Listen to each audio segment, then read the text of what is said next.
मेरे परिवार की तो अगर कल्याण करना है तो दरबार में आते हैं, सत्संग जाते हैं। आप गुरुजनों की बात को समझ लीजिए। गुरुजनों की बात एक एक बात जो आती है वो सब तुम्हारे हित के लिए। गुरुदेव ये नहीं कहते हैं कि आप कहीं से कोई पैसा बचाइए और आप हमारे पास नहीं दीजिए। गुरुदेव ने कोई किसी से रुपया मांगा है? नहीं, कोई आवश्यकता नहीं है। एक गिलास पानी मांगा है, किसी से ये कहा है कि आप आए तो थोड़ा सा मटर पनीर हमें भी लेके आइए, कहा था किसी से? क्योंकि गुरुदेव किसी चीज का स्वाद नहीं लेते हैं। गुरुदेव तो वृक्षों के छालों से, घास से और जल से भी अपना गुजारा करके काम चला लेते हैं। गुरुदेव का तो जीवन पूरे देश और समाज की रक्षा करने के लिए है। आप खाओ, हंसो, आगे बढ़ो और आगे बढ़ाओ और प्रसन्न चित्त रहो और गुरुदेव भगवान विष्णु इसी में संतुष्ट होकर के आशीर्वाद देकर के कल्याण करेंगे। गुरुदेव लक्ष्मी नारायण स्वामी सरकार की। वो परिवार कभी भी नहीं बनेगा। कौन सा? जिसमें 10 है, अगर 10 मुखिया हैं, घर में 10 लोग हैं और 10 मुखिया हैं, वो परिवार का निश्चित ही पतन होना है, वो पद नहीं बने। क्योंकि सभी मुखिया होंगे, एक बाप कहेगा एक काटेगा, एक कहेगा एक काटेगा, लड़ाई हो पड़ेगी, सारा विकास हो गया। अगर एक मुखिया है, एक ने कहा कि कल गेहूं कटना है, बात मान ली, सुबह से सारा गेहूं काटने चले गए, घर का विकास होता है। ऐसे संगठन से और जिन परिवारों का संगठन बिगड़ गया तो कितना भी प्रयास करें ना तो घर में लक्ष्मी आएगी, ना तो घर में लक्ष्मी आएगी। क्यों? लक्ष्मी कहाँ जाती है? जहाँ सुमत होती है। आपके घर में खाना रुकता है, सुबह दिन निकलते ही लड़ाई झगड़ा शुरू हो गया, पत्नी टूट रही है पति पे और पति टूट रहा है पत्नी पर, बेटा टूट रहा है माँ पर और माँ टूट रही है बेटा पर। क्या आएगा कोई लक्ष्मी देवता तुम्हारे घर? पूजा में मन लगेगा? सिर्फ सत्संग के लिए जाओगे, सेवा करोगे, कहने के कार्य करें सेवा करके और सुबह से खाना रुक जाए। इसलिए इन चीजों में अगर कामयाबी लेना चाहते हैं तो भगवान विष्णु का ध्यान कीजिए। अगर गुस्सा आ रही है तो सबसे पहले गुरुजनों की बात ध्यान में ला दीजिए। हमारे गुरुदेव क्या बताते हैं कि क्रोध की जगह नाम का उच्चारण करो, क्रोध स्वयं समाप्त हो जाएगा। और क्रोध को हटाना है, विष्णु लक्ष्मी गुरुदेव का वरदान करो, दान सेवा। अगर घर में कोई लड़ाई होने भी लगे, मैं सरल उपाय बता देता हूँ। अगर घर में कोई लड़ाई कैसे भी बंजरिया हो जाती है लड़ाई की, तो आप कैसे बुझाएंगे? आप कैसे बुझाएंगे? लड़ाई को बुझाने का तरीका है कि वहां कोई ऐसी बात लाइए जो क्रोध का हमारा हटके और मुस्कुराहट आ जाए। यानी ऐसी बात कोई मार दीजिए वहां कि गुस्सा हट करके और कोई हंस पड़े। जो लड़ रहे हैं उनमें ऐसी बात जब पहुंच जाएगी कि जब उन्हें हंसी आ जाएगी तो समझो गुस्सा का फोल्डर खत्म हो जाएगा। उसी समय तुम्हारे घर की लड़ाई की जगह हट करके और मुस्कुराहट में बात बदल जाएगी। ऐसी कोई बात कीजिए, भक्ति की बात कर दीजिए या फिर कोई गुरुदेव की बात ला दीजिए या फिर भगवान विष्णु का गुणगान करना शुरू कर दीजिएगा। इन चीजों से तुम्हारी लड़ाई झगड़ा का फोल्डर खत्म हो जाएगा और भक्ति का फोल्डर आरंभ होगा। इससे तुम्हारा सबका होगा सच्चे दरबार की।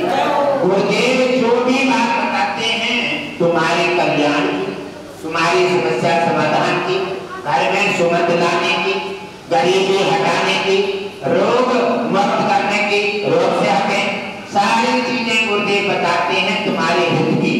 हित के बताते हैं, प्रयास भी करना चाहते हैं। आखिर उसका कारण, आखिर तुम्हारी समाधान जो देना चाहते हैं वो तुम्हारे पास क्यों नहीं पहुंच रहा है?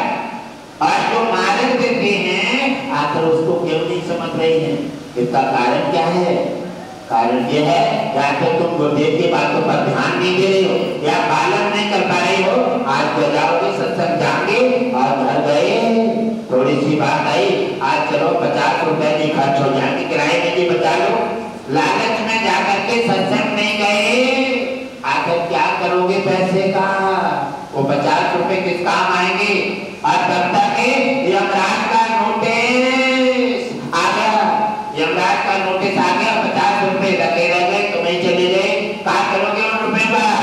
इसलिए सत्संग चले जाते, सत्संग से 4 बातें मिलती और वो देव की कृपा मिल जाती है, वो देव की कृपा से यमराज का नोटिस वापस चला जाता, हमारे रुपए भी काम आते और रुपए तो फिर मिल जाते, जीवन भी बचा रहता और हम परिवार को अपनी जिम्मेवारी निभा करके भजन करके दान करेंगे, सेवा करेंगे, आगे अपना जीवन का कल्याण।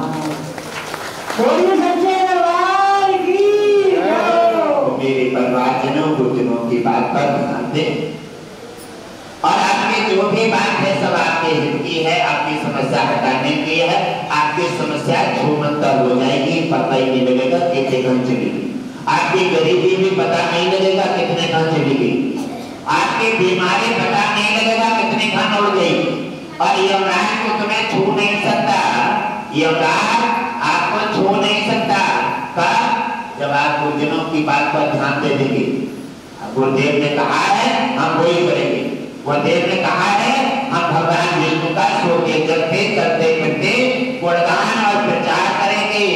यहाँ पर तो आपने बात सुनी, दरवाजे पे पहुंचे, गुरु जी की बात नहीं छोड़ दी और घर तक गए, रोड तक कुछ बातें पहुंची, रोड की बात छोड़ दी, कुछ जाकर घर तक पहुंच गए, कहीं घर पे जाके छोड़ दी, क्योंकि बात उन्हीं चीजों में लगे, उन्हीं बुराइयों में, लड़ाई में, झगड़ा में, खाने में, पीने में, फिर वही चले।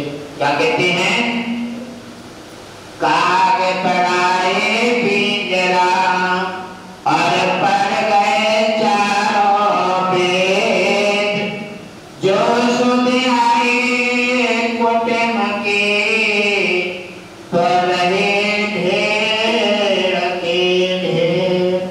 ज्ञान सुनते हैं, कहती है बात ठीक है, गुरुदेव कह रहे हैं, आप सब समझ रहे हैं कि गुरुदेव हमारे आपके हित की बात बता रहे हैं, लेकिन आप उसे बात को रोक नहीं सकते, क्योंकि आपका फोल्डर भरा हुआ है, फोल्डर भरा हुआ है काम से, वासना से, स्वार्थ से, बुराई से और परेशानियों से। उस फोल्डर को खाली कीजिए, पहले स्वार्थ डिलीट कीजिए और कुछ चीजें हटाओगे, और गिलास जब खाली करोगे तभी तो पानी हटाओगे, तभी तो दूध बढ़ाओगे, और भरा हुआ गिलास पानी से है, अगर दूध बढ़ाओगे तो न दूध बचेगा न पानी। इसीलिए आप अपना जो स्वार्थ के फोल्डर हैं हटा करके खाली कीजिए और गुरुदेव की बात पर अमल कीजिए। गुरुदेव हमेशा एक एक समस्या तुम्हारे निराकरण करना चाहते हैं, और आप ये सोचते होंगे कि हम दरबार में भी जाते हैं और सत्संग में भी जाते हैं, गुरुदेव ने कहा है नामदान भी हमने ले लिया, नामदान भी ले लिया, और फिर हमारी समस्या समाधान क्यों नहीं हो रही है? अब आप ये बताएं, आप गुरुदेव से पूछेंगे या फिर गुरुदेव आपसे पूछेंगे कि समाधान समस्या क्यों नहीं हो रही है? इसका कारण क्या है? या तो गुरुदेव की बात जो आपने बताई, गुरुदेव ने उसका बात का सही तरह से लाइट, ये लाइट चल रही है, पंखा, तार हटा दीजिए, अर्थ का तार हटा दो, अर्थ का तार हटा दो या मैन तार हटा दो और तार हटा दीजिए, ये सारी लाइट बंद हो जाएगी। तार अगर सही नहीं जुड़ा है, आपने नियम का पालन नहीं किया है, कहीं न कहीं 4 बार नियम कर लेते हैं और एक बार तोड़ देते हैं, एक बार नियम तोड़ने से ही वही बारिश धस जाता है, समस्या बाकी नहीं रुक जाती है। 4 व्यक्तियों को सम्मान के साथ खिला दो, और एक व्यक्ति भूखा आ रहा है, जिसको 8 दिन से खाना नहीं मिला है, और जिसको अपना खाना देना चाहिए, आप किसे खिलाएंगे? आप किसे खिलाएंगे? खाना अगर लेकर के भी आएंगे कहीं से, या खाना आपके पास होगा तो किसे खिलाएंगे? सामने वाले को। आप जिसे चाहते होंगे, जिससे आपका प्रेम होगा, जिसको आप अपना करीबी समझते होंगे, आप उसे खिलाएंगे, खाना लाएंगे भी तो ये तो तुम्हारा स्वार्थ है, ये तो तुम्हारा अपराध है, ये खाना खिलाने उसे खिलाइए जिसे आप नहीं जानते हो। आप खाना उसे खिलाइए जिसे 4 दिन से नहीं मिला हो, भूखा हो, दर्द हो, भूख के लिए आप उसे खाना खिला दीजिए। वो कहेगा ये कौन बहन है, आज मैं 4 दिन से खाना नहीं मिला है और इसने मेरी बात को कैसे समझ लिया, और न जान न पहचान इसने मुझे खाना खिला करके मेरी आत्मा को जो संतुष्टि दी है वो दुआ देगा अंदर से। कहेगा बहन जुग जुग जियो और परमात्मा हम पे आप पर सदा अपनी कृपा बरसाता रहे। और जो तुम्हें जानता है और जब तुमने केवल स्वार्थ के लिए खिलाया है तो आप परिचित हैं, वहाँ तुम्हारा कोई पुण्य नहीं है। आप पुण्य नहीं है, पुण्य है तो आप नहीं जानते हैं। आप समाज में सेवा करना चाहते हैं, ये सेवा और सभी का काम है। हमेशा निस्वार्थ सेवा करें, निस्वार्थ। समाज में जाने के बाद कोई मेरा तेरा न करें। समाज में मेरा तेरा पक्षपात करते हैं वो न सेवक हैं और न उन्हें सेवा का कोई पुण्य प्राप्त होता है। जिनके वहां पक्षपात कर रहे हैं उसको हटा करके वो व्यवस्था को करें। सेवा के तौर पर सब अपने हैं और सब सेवा के समय पर सब लोग विभाग समान में सेवा करना चाहिए, कोई पक्षपात नहीं होना चाहिए। यह है सेवा, इसका मिलेगा फल, इससे होगा कल्याण, इससे होगा भगवान विष्णु लक्ष्मी प्रसन्न। इसी से हमारे देश, हमारा परिवार और हमारे घरों का होगा